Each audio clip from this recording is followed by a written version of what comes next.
করব ছোট্ট করে দুটো একটা কথা বলার জন্য। নমস্কার। কৌতলা মহাশ্মশানের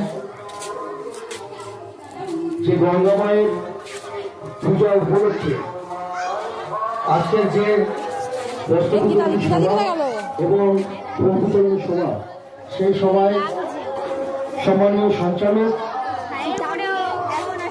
সরকার, সিরাজুদ্দিন বৈদ্য,